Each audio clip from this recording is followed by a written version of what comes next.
এটি পৃথিবীর প্রতিটা মানুষের পড়া ও বোঝা উচিত, যাতে সেই ব্যক্তি তার জীবনে সুখ, শান্তি ও সাফল্য লাভ করতে পারে।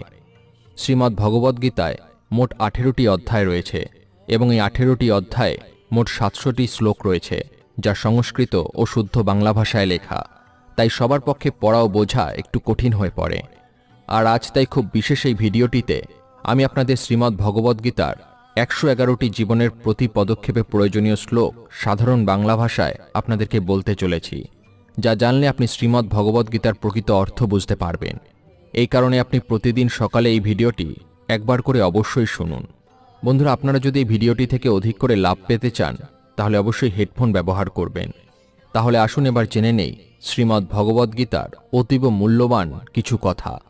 শ্রীকৃষ্ণ বলেছেন, যে ব্যক্তির মধ্যে জ্ঞানের অভাব এবং ঈশ্বরে বিশ্বাস নেই, সে ব্যক্তি কখনো জীবনের সুখ ও সাফল্য লাভ করতে পারে না।